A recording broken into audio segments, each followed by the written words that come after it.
And welcome, everyone. And while everyone's joining, maybe you could also feel free to share in chat where you're joining from.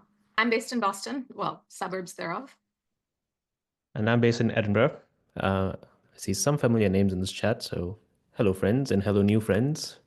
Uh, Hopefully, we'll get to know some of you over this call and also be able to fold in some of your questions through this conversation. Radhika and I had a chat just before this, and we're going to treat this very much like a conversation, share some of our collective experiences, but also really dig into the topic for today. And if you've got any questions, you can use the chat or the Q&A system as well, and we'll try and fold that in as we progress. So should we get started, Radhika? Should we just start with some just a quick introduction, both of us, and then we can take things from there? Sounds great. I'll start. Hi, everyone. I'm Varun. I'm mostly based out of Edinburgh. My first company, my first startup was acquired by Meta, Facebook, and I led engineering teams there for a good number of years. I'm now working on my second startup. Very topical for today's conversation. I went from a startup the first time around where we didn't really measure anything. It was all based on gut feeling and dove straight into a place like Facebook, which is all about being data driven. Everything has to be justified with metrics, and a tremendous amount of energy is spent in an organization just thinking about it. And now back to being in a startup again, where I'm trying to sort of reflect on those experiences and actually think of ways in which we can bring measurement really early into the product. So that's where I'm coming in. I'm going to be here co-hosting this with Radhika, and we're just going to be chatting through some of these concepts. Radhika, tell us about yourself. So I'm Radhika Dutt, author of Radical Product Thinking, The New Mindset for Innovating Smarter. So the book came out in 2021. And the way I like to frame it, it's kind of a summary of a lot of the hard lessons that I've learned in how to build products successfully. I've been part of 5 acquisitions to date, 2 of which were companies that I founded. And along the way, I ran into so many product diseases and had caught many of these myself, or at some point had to watch others catch product diseases that I had learned to overcome. And so radical product thinking was based on this burning question, which is, does everyone have to learn through trial and error on just how do you overcome these product diseases or avoid them? Or is there a step-by-step framework so that we can build vision-driven products that avoids those product diseases, where we're being vision-driven instead of being iteration-led? So that was radical product thinking. Fast forward a few years, I'm now working on my second book, Radically Rethinking Metrics, the case against targets and OKRs, and what we can do instead. So I'm excited to give you a sneak preview of the book. Excellent. The word metric or even OKRs has resulted in like flaming debates in every organization or startup that I've spoken to. Everybody's got highly opinionated takes about why it doesn't work or why it should work. So why radically rethink it? What's the motivation here? It's fascinating that you say that there's all this debate about OKRs and what works or doesn't. What I've actually found is there's this debate one-on-one, but nobody says publicly OKRs aren't working for me, or very few people do. And why? Because typically when you say OKRs aren't working, the refrain is, oh, if OKRs aren't working for you, you're doing them wrong. Mhm. Um, Just a quick interjection there for the people here who probably aren't aware of what OKRs are. What's a quick summary to describe Yeah, what it that's right. does? Let's start with the definition of OKRs. OKR stands for objectives and key results, but it's very much like many other goal setting approaches. But OKRs in particular were popularized by the billionaire VC John Doerr in his book Measure What Matters that came out in 2017. And basically, Google has popularized the OKR approach for goal setting and credited all of Google's success to OKRs. And by the way, my take on that, it's like Steve Jobs saying I was successful because I wore black turtlenecks, so we should all wear black turtlenecks. Yeah, so because so much of this is about implementation, but also an understanding. And I went through this period at Meta where we were very metric driven in the sense that each team would come up with some kind of a number that they were going to achieve or hit at the end of 6 months or end of a quarter. And then I went through this transition, especially in the newer organizations that were very forward thinking, like all the AR, VR stuff that implemented OKRs. And a big challenge then was actually, I'd say, partly cultural, because you need to actually explain what it does. It's not very obvious. And then tie it back into why it matters for people every day. So, dialing this back into the topic of discussion for today, radically rethinking metrics, um, where do we go from here? Like we've got all these different frameworks. Every week there's a new post on LinkedIn or elsewhere about rethinking this or doing this differently. Where should we start? Let's talk about the problem, because without a clear problem statement, there's no point thinking of a solution and what framework instead, right? So the problem statement that I see with OKRs is OKRs are typically used like a band-aid to fix foundational cracks. And what are these foundational cracks? Like what's the intent behind OKRs? The intent behind OKRs is we want to give people a narrative for the impact that we want to create. But if you step back for a moment, you say, okay, why do I need goals to describe the narrative of the impact? And so if you click down on the why a few times, right, the answer to that is we write shitty vision statements like to be the leader in blah, blah, or revolutionizing blah, blah, or democratizing this and that. And when you write vision statements like that, and then your strategy is full of fluff statements, right, which is when strategy says focus on our core, or be more customer centric, but none of this is actionable and you actually know what you're going to do instead, that's when you need OKRs, because you feel like that's what's actually telling you what to focus on. But let's talk about what actually happens in terms of how we deliver to OKRs, right? What I found is that it drives really short-term behavior. And I'll give you an example of this. I was working at a big company, and we were having lots of troubles with our product in customer sites. And the CEO said, one of our goals is going to be, we must address issues the day they come up. Now that sounds like it's a great way of being customer centric, but what did it actually do, right? It created this perverse incentive that it turned every developer into a firefighter. Immediately, everyone was focused on being the savior for customer, the hero, but nobody was really actually focusing on writing better code quality and focusing on writing tests, which takes a lot of time, but doesn't make you look good particularly, right? So this is one example of short term. But when I started seeing this, I started to plot out what behavior looks like using OKRs on a radical product thinking vision versus survival. So just to give you a quick intro to that, the way we prioritize in radical product thinking is always looking at long-term versus short-term. So you can visualize this by making it an X and Y axis. So let's say the Y axis is the vision fit. Is this good for the vision or not? And the X axis is this good for survival or not? So the first quadrant that comes up is easy decisions, when it's good for both vision as well as survival, right? But that's not where we always are, because if we always are in this quadrant, we're being myopic. Sometimes you have to invest in the vision, where it's good for the vision, but it's not good for short-term survival. Like you might be doing user research or fixing tech debt. And the opposite of that is when you're taking on vision debt, where it's good for survival, but not great for long-term vision. So an example of that is I build a custom feature to win a deal, but it's not great for the long-term vision. Now, what do OKRs do? What I've found is OKRs ruin the balance of this long-term versus short-term. And so in terms of this long-term balance, let's take a real life example. This was at a software company, actually a self-driving car company.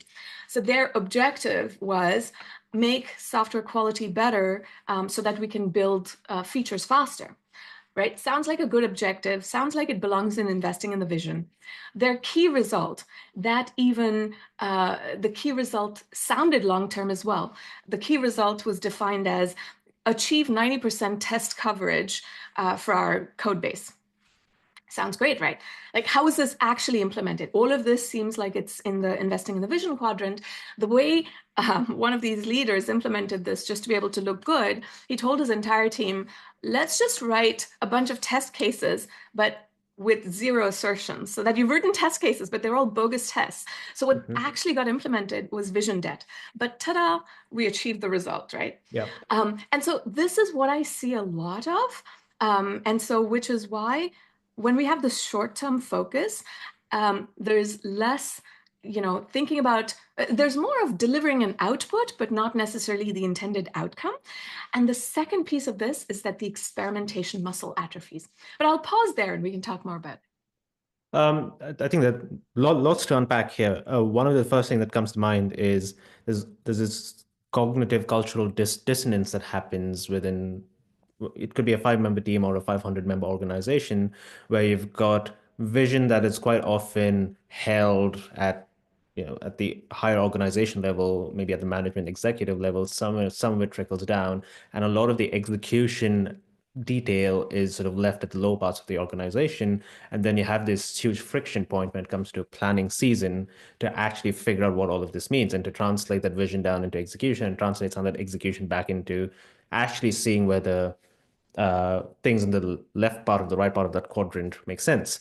Do you think that part of this is also about, or OKRs have always felt unidirectional in a way? It flows down, you get some information back up, but it is very slow, it's cumbersome, it's actually hard. People tend to retrofit things into the objective.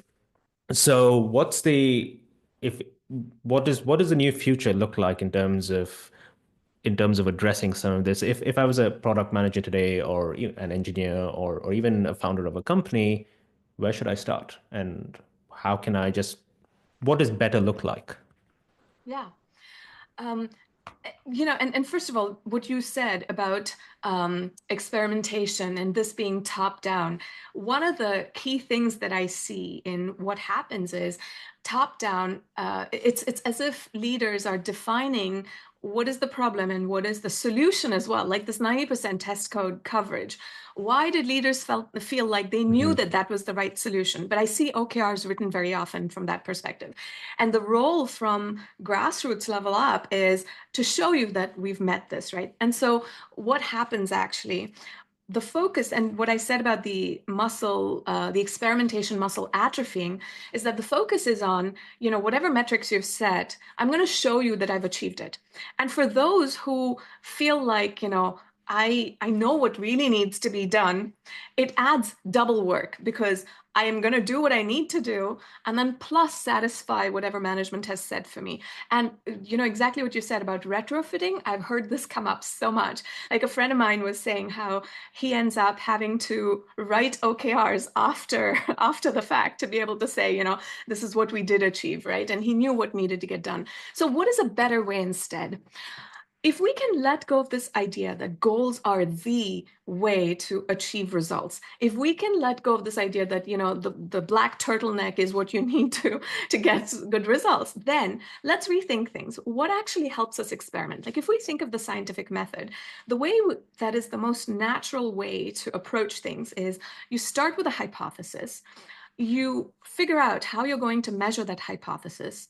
And then you're going to say, okay, what did we learn? And what are we going to do next? Right? So if we take this approach, the framework that I talk about now in this next book is OHLs, or objectives, hypotheses, and learnings. So the starting point, by the way, and first I want to address this issue that objectives are often top down and they dictate both the problem and the solution. In the OHL's approach, arriving at the objective is a matter of setting a puzzle for your team. So meaning instead of giving your team a task, let's take the example of sales, which is sort of the most target-driven function in our organization.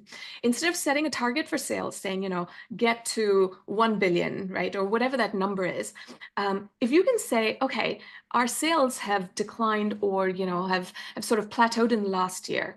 What's going on? And here are some guiding questions. Is it that our market has plateaued? What new markets do we need to enter? Is it that competition has caught up and we're no longer the best product? Or you write a list of these guiding questions, and then you give sales this puzzle to figure out. Now they have to go figure out hypotheses, come back with what they've learned, what have they tried, what have they learned, and what are they going to do differently.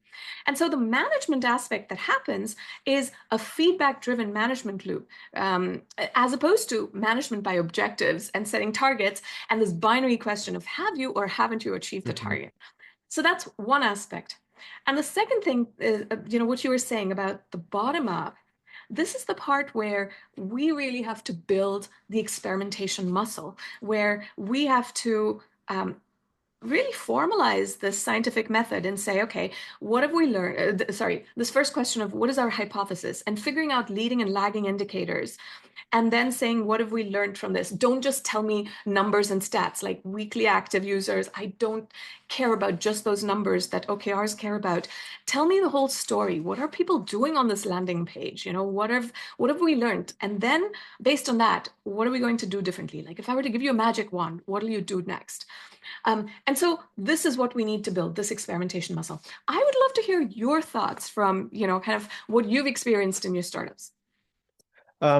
So experimentation always feels like this big thing. People feel like they need to build up some organizational muscle, hire a bunch of data scientists, add more logging, use a new framework. It feels like tremendous amounts of energy needs to be invested. The company needs to almost reinvent itself to be experimentative rather. Whereas I think in reality that's not true. It's mostly about just having a framework in which you can set this up. And Ollie on the chat mentioned a really good point about setting test coverage is an output, not an outcome. And I think that's a really good point, because that's also something where people just get stuck on trying to differentiate between those two things while also trying to set targets, while also trying to set other parameters in which you can control where you want to get to. And when trying to bake that into some kind of an experimentation process, it gets really hard as well, because it always comes down to trying to reduce everything you're doing into a set of numbers, right? So did our weekly active usage actually increase with these set of experiments? Whereas I think what you're saying, and I think what I agree with, is rather than trying to look at some final number, you want steps in between. You want other things that happen in between that are more shorter in duration, that help you learn, gain new insights, rather than maybe trying to hit some top line number. Is that the essence of what you're trying to get to? Exactly. And what you said about experimentation seems like this big looming thing, that we have this whole organizational change in processes. It's more that this needs to be the mindset, right? Like why this actually is the most natural way of working. And yet in the corporate world, somehow this is not the most natural way of working. We sort of wait until the end of the year, or wait until every quarter where we're supposed to report on these metrics. And, it's all about these processes to be able to track how are you doing on OKRs, the scoring, and it's all about judgment and performance evaluation along the way, these binary questions of have you or haven't you achieved. And the more you ask binary questions, the more it drives this behavior in teams, which says, how do I frame this for management so that, I look like I've gotten a green instead of a red on my OKR score, right? And so instead, what you need is this mindset. And herein lies the slight difference, where you said, is this about organizational change? Like this, it doesn't have to be so big. I agree, it doesn't have to be big, but mindset shift in a large organization is often hard. I think for you, you're looking at a startup where this is the most natural way for you to work. Like every week you're looking at what have we learned? What are we going to do next? You're not waiting to prove some number on weekly active users. And so it feels natural, a mindset, and this is just formalizing what seems natural, right? In larger organizations where as a leader, I feel like this is what I've been taught. This is how I make sure everyone is delivering. It's this binary question of have you or haven't you? And for teams, they're used to reporting on weekly active users, etc. That muscle is atrophied. I don't ask these questions of what is happening with my users on the landing page. Very often, I'm not even measuring some of the things I should be. I'm only measuring what OKRs ask me to measure, right? Yeah. So all of that is the kind of mindset shift that needs to happen both top down and bottom up. So when it comes to, let's start with an individual contributor, right? You might be an engineer, or you could be a product manager, or you could be somebody in the sales organization.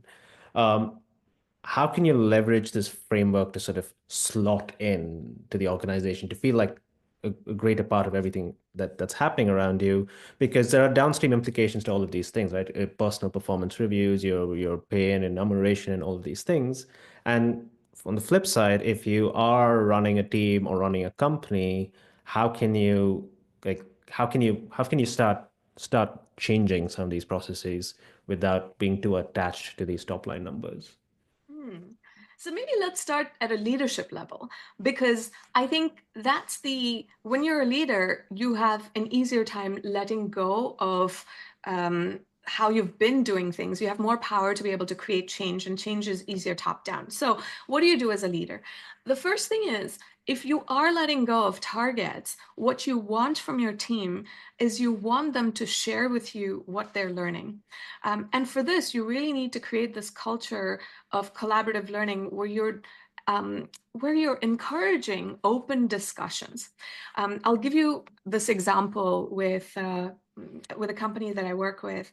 This was the first time that we were presenting all of product feature updates using this framework of here's the hypothesis, what are the leading and lagging indicators, what have we learned, what are we going to do next. So we presented this, and it was fascinating for me to see, one of the things that the leader sort of was doing was saying, well, but this design, what you came up with in terms of what are we going to try next, I don't like this or this, like focusing on the details. But before you get to that, why don't you take a step back and praise kind of, I really like that you've taken this analytical approach, like encouraging the conversation, more conversation around what have we learned, like tell me more, what have you learned from this part, right, before you head to the criticism. So you really it creating a culture where you're encouraging this back and forth dialogue so that no one feels like there's danger in sharing positive and negative numbers. That is huge as a leader. So that's the first thing. Create an environment of collaborative learning and learn to give feedback that gets you what you want, right? I'm not saying hold back and don't push your team, but there is openness that comes with it. Like if you're expecting the team to be open, you'll also be expected to be open in terms of taking feedback and critique, right? So that's one thing. And for the ground level team, like the working team, the individual contributors, two things that I would suggest. One is it's so much more satisfying to work in this way, that just focusing on targets, right, is feels soul sucking at times. And so many people who I was mentioning, they do double the work to do what they think is needed plus the targets. One approach is you might have to do a little bit of education upwards so that you can move away from this target-driven approach to this collaborative learning approach. And so having meetings to be able to get buy-in from stakeholders to say, this is a new way that we're doing things. Being able to set ground rules in meetings, for example, to say, here's what we want in terms of collaborative learning, what the ground rules are for this meeting. Being able to use this with your own small product team. If you're a product manager and you have engineers, try this within your own team to see how it goes. Practice sharing, how well did it work? What did we learn? What are we going to do next? Do that within your team. Get some practice before you try this with upper management. That's really interesting because it reminds me of some things that Facebook did really well, and I think companies of that size and that very similar approach, Google and so on, do a similar thing where we had a group. depending on which part of the organization you were in, we had an open group where if you're running any experiment in the product area, you had to share the results. Whatever it looked like, you had to share the results. And this was an open group where everybody had visibility. So quite often I would see an experiment happening where the person who was running that experiment wouldn't even know it was affecting me because it's such a large company, but I would have visibility and think, oh, you know what? That could actually end up affecting what I am doing. Or I've got a hypothesis because that's a better hypothesis because I'm speaking to persons ABC or these kinds of customers, and I might have a different insight. Or it might be it might be some technical expertise from my previous job where I can actually have a stronger hypothesis as to why that experiment is doing really well or not. And I remember feeling this inherent pushback within myself when I joined the company because everything was so data driven, and I came in from, oh, I just trust my gut, that's the startup founder way of doing things. And the first time I ran an experiment and got the data back and could actually see the behavioral impact I was having on the product was extremely empowering. And so just having that open dialogue is I think incredibly hard because it requires that open culture or some kind of foundational cultural changes in the company to ensure that people can have these conversations quite openly without feeling that they're going to get dinged about something that they've done. Mm. I remember when we were talking earlier, you were sharing how there were some groups that were really good at doing this experimentation and sharing results versus other groups weren't that good at doing that. Do you want to talk a little bit more about that? Because I think that's a fascinating aspect of how do you manage as well. Yeah, and I think it's not unique to a specific company. I've seen this across the board where some organizations, especially in larger companies, are more culturally set up in a certain way, and they maybe have a long history of working in a very experimental fashion, or they might have a leader who believes in that kind of work. But also, you might have other organizations that just don't have that data or don't have that user base. Like if you're starting a brand new product and you don't even have any users, how do you even run an experiment? What does an experiment look like if you don't have a product, right? And so even just trying to work backwards from that into thinking maybe it's not a product experiment in the true sense, but you find other measures like speaking to customers, user research, all of these different measures. But when it was interesting to see how different organizations approach the same problem differently. And I think the more woollier the problem space, where you're starting something new, the more common it was for people to use something like OKRs because Mhm. you could fit in whatever narrative you wanted, right? And it's harder for people at the management level to truly understand all the complexities, and even for people at the individual contributor level, they didn't even know what half the challenges were because it's completely new space. And that's where I think OKRs were a mixed bag because it was just painful. The only good thing that came out of OKRs was the negotiation that happened with it because it would force people into a room and you'd force a debate around whether, should that be included as a key result or not. That by itself would unpack a whole set of organizational challenges, people challenges, or technology product challenges that you wouldn't otherwise surface. So that was one strong good thing that came out of it. You know what is fascinating? This is exactly what I hear from anyone who says that they actually like OKRs. Why? Because it leads to good discussions internally. And then it begs the question like, okay, if good discussion is what we need, why are we doing it with OKRs? Like, there are better ways to do it, right? So in the Radical Product Thinking book, I talk about let's write a detailed vision statement that articulates, whose problem are we setting out to solve? What exactly is the problem and how are they solving it today? Why does it need to be solved? Because maybe it doesn't. Then what's the world you envision if it's solved? Like, what does it look like? And finally, how are you going to bring it about? How are you going to bring it about with your product, right? So when you have such a detailed vision, then you don't need, and creating alignment across an organization on such a detailed vision means you don't need necessarily OKRs as this band-aid on foundational cracks. When you have a detailed strategy, like in the radical approach, it's an RDCL strategy, which is R for real pain points, the D for design, or what's the solution, the C for capabilities, or what is the underlying engine that delivers those solutions, and then finally logistics, which is your business model, how do you support or train on your product, etc. Right? Your sales channels. When you have all of these details, then that's what creates the alignment. You don't need the OKR negotiation and the heavy burden of process to continue to do that, which, by the way, relates to the question Said brought up. One of the challenges I find with OKRs is that they can go stale as the organization evolves, and there's a sort of lag to reality. So how do you improve on this? This is why the whole process of having a puzzle that you set and these guiding questions, and instead of targets, when you have hypotheses and this feedback loop and learning, etc., that you share, then it's not going stale, because you have a hypothesis, you prove or disprove it, then you figure out what you learned and what you're going to do next, and now you have a new hypothesis, and you keep doing this experimentation cycle. So it's not getting stale for exactly that reason. So as somebody who's running a company or leading a team or just being part of a team, one of the comforting things that a goal or a numeric goal of some kind, whether it's progress or daily active or anything else that you have, is that you can plot it on a graph and get a sense of progress. Whether it's real progress or not, you just have this comforting sense that things are moving because that number is changing. What's when you're working in a way where it's sort of continuous learning, do you feel like you still need to, how do you draw comfort from actually knowing whether you're heading in the right direction or not? Yeah, I think this is where, let's look at sales as an example.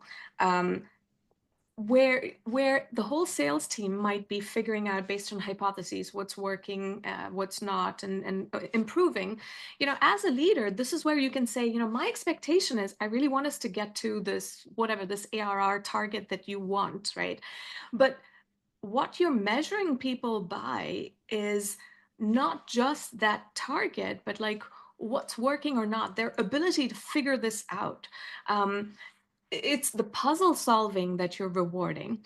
And what, by the way, happens is when we use metrics and these targets for evaluation purposes, right? That's what it leads to, this behavior of I want to show you that I'm a high performer, and therefore, I'll do whatever to hit my sales target. But I haven't really figured out how to build this business longer term, right? I've just maybe pulled in revenues from the next quarter. I'm borrowing from the next quarter. Yeah. Um, and so this I see a lot. And so it's not that as a leader, you're not setting expectations. It doesn't, moving away from targets doesn't mean you're being more lax as a leader. This laissez-faire attitude where you're letting your team roll on pastures, right? It's really not that sort of a picture. It is a lot of rigor on what you're measuring, the feedback, and what you expect to see from your team. But you're doing this not from a position of judgment, but from a position of, I want us to do better. And, what are we doing collaboratively to figure this puzzle out? Yeah. I think this also changes the behavior of leaders as well, because any kind of a goal setting framework is usually fire and forget, right? You set it up, you forget about it, and then maybe you have some kind of a organizational ritual where you're like, let's do a mid-quarter check-in or a mid-half check-in, and then you have lots of energy around that, and then you forget about it again until it comes to the end of that time period. So what you're saying is it just forces everyone to be more involved in the process every day, with that learning sort of spreading around the organization rather than just having these checkpoints. And even in large organizations, like 3 months is a significant time period where lots of things can happen. You can have a reorganization, your leaders could change, the market could change, whereas this lends itself more to that everyday learning. And I think so that's a bit of a process thing, and think it ties a bit into the next question from Ellie about documentation. What is the best way to encourage teammates to document those learnings without creating undue burden and distracting their time away from delivering? Yeah, and that's such a interesting question about documentation, right? Because what we want to create is not process burden, but we want to share those learnings across the organization. And the way that I've started doing the documentation with the teams that I'm working with is, as we build features, um, a month out after we've released a feature, when we have enough data, doing a review. And so teams, each one putting together just a one-page slide for a particular important feature that they released, which is this 3-column slide. And I'm happy to share a template of that afterwards. This 3-column slide that says, what was our hypothesis and what were we measuring as leading and lagging indicators? What have we learned and what are we going to do next? And so each team fills this out. But, this is part of, even in writing this, you're sort of using this process to sort of to process in your head, what have I learned and what am I going to do next? And this is helpful for you even in planning the next set of features. So my approach is I really prefer having less process burden.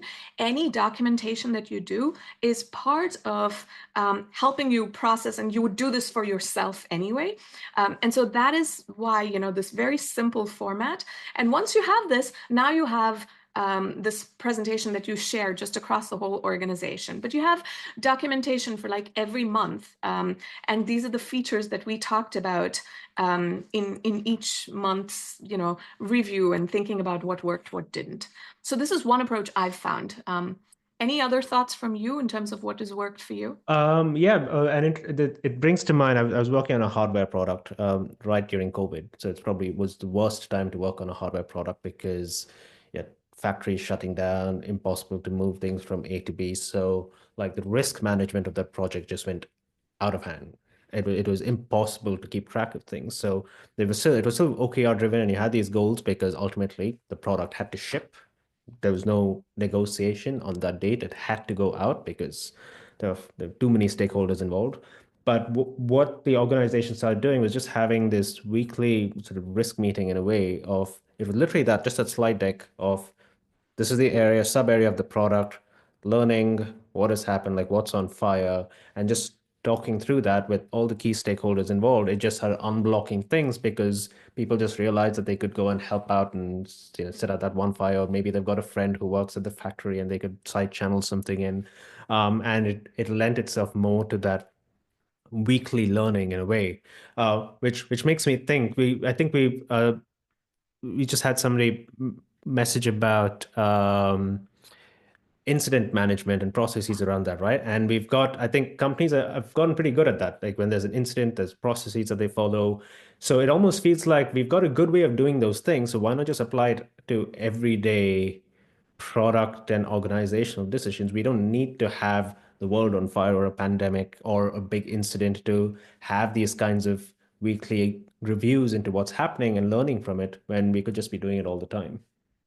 Right, and I so agree, right? And Igor's example is great, where when you when you have this target of reduce or goal of reduce the number of incidents, all of a sudden, it creates perverse incentives that you now report fewer incidents, right? But instead, if we just took this, they do this really well in flight accidents, right? The FAA has a whole investigative arm. It's a no-blame approach to investigating what happened. That's the kind of mentality and mindset that we need. And to what you said about these processes, why don't we just apply this as a mindset that we use on a weekly basis? And that cadence of how fast do your learning cycles go might be very dependent on kind of the stage that your product is at. If you're doing an early stage startup, it might literally be a weekly cycle. One example of an early stage, and you brought this up earlier, was if you don't necessarily have a fully fleshed out product or a ton of customers, a lot of the feedback might be through beta customers or people that you do demos to, and you get feedback, and like that's really quick feedback cycles. Every week you've learned a lot. And in other cases, that feedback cycle, if you have a hardware product, that might be longer. Or if you have a software product where you have really long release cycles, it might be every 3 months. But whatever that cycle is, you have to figure out what is the right cycle of figuring out for yourself what's working, what's not. And then, the more you think about this as a way to build muscle memory, and I liked what you said once, Varun, when we were talking, you said, it feels like this is a way of transferring muscle memory to others. Yeah. Like the more we build this muscle memory for ourselves, then we use this framework or the 3-column approach to be able to give this muscle memory to others. So what's a good way to, so change always feels hard when you're trying to implement it in an organization, regardless of the size, right? Because you need to get buy-in, you need to transfer your thoughts and learnings to other people. You need to get them to see, like, if I've been on this call with you, I've learned a bunch of things, and now I want to go and apply it to my team. I need to transfer everything that I've learned from this call to them in a way, right? Is there a way, what's the simplest way somebody could get started today in just making this whole process better? What's the low-hanging fruit? Okay. So the low-hanging fruit is just start with your sphere of control. Because once you get good at being able to use this experimentation muscle with your team, then you're able to do the education upwards much better. So starting with that, and building that muscle also with others, like if you're able to transfer this muscle memory as, let's say, you're a product manager, you're able to transfer this muscle memory to the engineers and designers you're working with, right? Now you're ready to go share this with upper management. And the second piece of this is being able to think about, what is it that you need for collaborative learning? Like, what is that culture? Experimenting with how you create that sort of culture within your own bubble. I'll give you this one example that I was working at a company where the upper management didn't really have a clear vision strategy, and the culture didn't feel like something where I really belonged at all. It wasn't a pleasant culture to be in. But within my team, we had this bubble of both psychological safety, but this sense of shared purpose. One can create that for oneself. And I ended up staying at that company for a lot longer than I would have. Even the whole bubble stayed together for a lot longer than any of us would have individually, because we had that shared approach. So that's one thought for you, that, it was my example to see that it can just work as more satisfying for yourself when you can create this bubble. But if you're a leader, you can implement this change right away. Oh, one thing I want to say as a leader, if you want to implement this change, you do have to do this assessment of teams to be able to think about the different teams and where are they at in terms of the muscle memory they have for doing this experimentation. So if I go back to the Facebook example, where there are some teams that were really good at doing this experimentation and others that weren't, when as a leader you're using OKRs and targets, you're sort of taking this one size fits all approach that, I'm just going to set targets for everyone. Some will figure out experimentation, some will not, but whatever it is, you're going to hit those numbers, right? And Yeah. instead, as a leader, this is a mindset shift where you say, okay, these teams are really good at experimentation. I'm going to give you this puzzle, and you go off and come back to me and we'll work on this puzzle together. With other teams, you're going to have to work a little bit more closely to help them build this experimentation muscle and guide them through it. So that's one tip as a leader, like figure that out and then realize that this is where you have to differentiate how you coach teams. Yeah, Oh, that one makes a lot last of sense. thing, Yeah, go ahead. sorry, is that, and this is a plug for Turing Fest, bring your whole team to Turing Fest, where I'll be doing a talk on OKRs and what to do instead. That's another way to get upper management as well and other parts of the team to see what to do as an alternative. And you mentioned something when we previously spoke about doing a study right now for your new book and trying to get some people involved. Could you talk a bit more about that? Yes, thank you for bringing that up. So I am creating a cohort of people from around the world where we are using OHLs in our organizations. And, everyone is contributing case studies for how they're using OHLs, what's working, what have we learned, and, what are we going to do differently? So basically building best practices around OHLs. So if you've liked what you've heard, if this resonates for you, whether you're an individual contributor or a leader, if you want to participate in this book and have a chance to be featured in this case study, there is a form that I'll send you shortly. You can fill that out, and I'll include you in this cohort that I'm creating. And it's going to be a fantastic chance to learn from peers from around the world, and also have this live mentorship where we meet every month, and you're really going to develop all of these best practices together in applying OHLs. Cool. So it's like using OHLs to measure OHLs, basically, the effectiveness of Exactly, anything. it's recursive, right? Yeah. And that's the form, by the way. Cool. It's in the chat for those of you who want to get involved.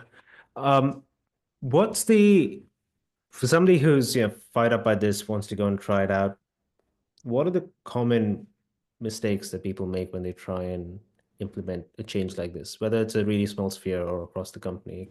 Like if we have to fast track our learnings here and like avoid the common pitfalls people make when they bring such changes into the organization, what should we all not do? Yeah. One thing I will say is we have to help an organization see the problem before you propose an alternative.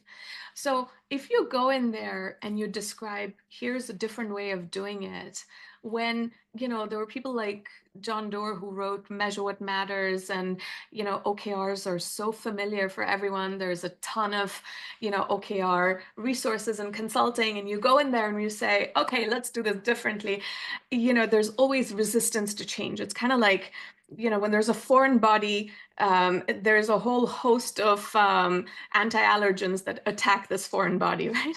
And so one thing that we can do is we have to help everyone see the problem. One approach that I've used in organizations is, what I was describing at the beginning of vision versus survival, and pointing out the vision debt that we're taking on. Sometimes using that to define the problem is really helpful. And I'll give you an example. Like in many organizations, OKRs are purely revenue driven. And so someone was telling me, like, at least it gave us focus. It gave us focus, but then what did they do with that focus? The team said to him, like, okay, we need to redesign our UX. And he said, well, if it's not bringing in revenue, we're not doing it.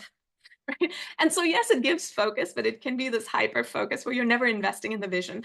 But that's the opportunity where you can actually look at vision versus survival and talk about kind of what are OKRs sort of driving us to do. So if you see this problem, help everyone visualize this problem on this vision versus survival, and then you can address the solution with this new mindset. I want to just address another point that we spoke about earlier, which is OKRs or frameworks like that are useful to just get people in the room and talk about some of these challenges. And it's also useful to make some trade-offs, especially if you're leading an organization. You often don't have enough detail into every single problem. So seeing it abstracted into a few sentences and a number attached to it, you can make some kind of a trade-off between them. It's still an versus oranges situation, but you can make some kind of a judgment and try to figure out everybody at the end of the day has got limited bandwidth, limited time, limited energy, money, all of that stuff. So it at least helps you make that trade-off. How do you sort of reconcile that with what you're proposing, which is like constantly testing, evaluating, learning, and moving forward? How do you roll that up when it actually comes to decision-making time? Like, do you actually invest in A versus B purely based on the goals or the metrics that have been defined around it? I think this is almost a question of what's the right balance between investing in the vision, easy decisions versus vision debt, right? And the only right answer to that is it depends on your organization. Because I'll give you the example that, when we were a startup and we were bootstrapped, sometimes you have to take on more vision debt than you would ideally like. And so maybe, those are times where you take on those, you sort of hold your nose, you call it vision debt, acknowledge that, yes, we're doing this, but here's why. And so you do more vision debt than you would like. And there are other times when you're a larger organization, like this particular organization I've been working with, they used to take on a lot of vision debt because that was the stage of company that they were at. And now I look at their initiatives, and a lot of them are falling in investing in the vision because now they can afford to invest in the vision. And so that shift in itself, right, is interesting to observe. And so, to go back to OKRs, how you're making this shift shouldn't be driven by targets and numbers, because that sort of twists that balance between long-term versus short-term, just to be able to show you that, ta-da, look, I met whatever goal you set for me. But instead, it should be a deliberate decision as an organization. How much investing in the vision do we want to do? How much vision debt do we want to take on? How much are we doing in easy decisions? So when you start using this top down all the way, it's really helpful, because as a leader, you're communicating what's the right trade-off between long-term and short-term, and then it cascades all the way down. So rather than cascading targets, you're cascading a rationale and a way of thinking and a mindset. Igor raises a really good point. Everybody generally hates these frameworks. I think it's a universal thing. People go along with it, but everybody hates it. Everybody dreads that planning season when they need to get around and pull all of this essentially out of a rabbit's hat, right? A hat out of a rabbit. That's what I meant. So how do we? Is this a solution where we can finally get away from that, from it just being something that people treat as a process that they absolutely hate, into something that they can just. What I'm trying to get to is people spend, if you're in product, you spend a lot of time thinking about the product, or engineering, and thinking about the problems you need to solve, and then you treat all the organizational stuff as a side process that's running, that you need to ensure is running, and you need to jump in once in a while to justify everything else you're doing. So how can this feel less like a process? And that's exactly my hope, that this doesn't feel more like a process, but rather feels like, just stuff that that is helping you achieve what you would want to in your work.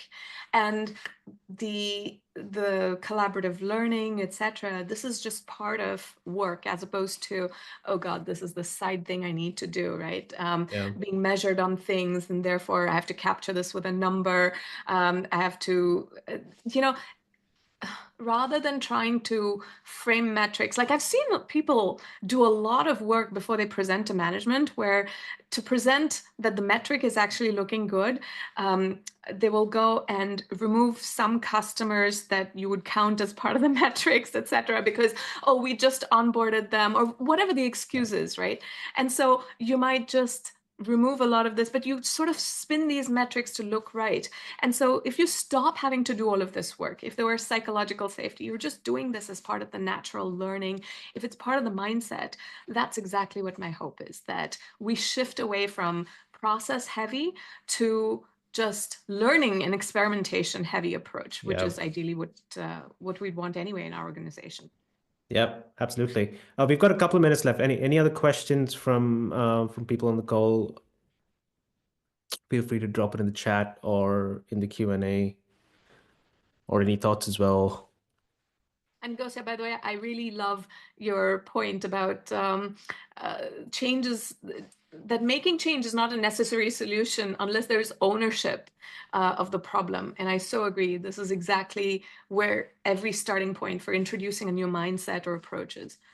So maybe it's really about just trying to get lots of people to just care, right? That's really what we're doing here. It's not about abstracting it away into a number that nobody really cares about, but just making this into something that every single person in the organization cares and feel like they can actually contribute to it in a meaningful way rather than it just being something else that somebody else is to care about. See, isn't it interesting? You bring up the essence of life sort of points at the very end of the webinar, but it's so true, isn't it? This is something, do people care? The management assumption when setting targets is people aren't intrinsically motivated, but I'm giving you this target so that you care. And what I've observed is that it's actually the opposite that's true, that people intrinsically care, or at least a lot of them, and you can definitely interview for people who care, and it's the organizational burden and what I call organizational cactus, where everything is just painful to trudge through. That's what kills motivation, that we are intrinsically motivated. And so exactly, I think a whole lot of this mindset shift and the collaborative learning is how do you just make people feel alive and that they can care and that it's not soul sucking that they have to shut down their caring. That's actually why the experimentation muscle atrophies with OKRs. Excellent. So last question, any resources where people could learn a bit more? I will be writing blog posts on this. Please feel free to follow me or just connect with me on LinkedIn. Also, I'll write. Thank you for that, Tanya. I was just going to share the website as well. My blog post is there as well. But you can also join this cohort that I was talking about on OHLs. So those are a few different options. Great. Well, thanks everyone for joining. And wait for the book and come to Turing Fest. Yes. Well, thanks everyone for joining. Radhika, thanks so much. Really lots to unpack, even for me. Even though we had this a brief conversation a while ago, I'm left with a few things for me to go and unpack. So thanks very much. And also thanks, Tanya and the Turing team as well. Thank you. And thank you all for joining.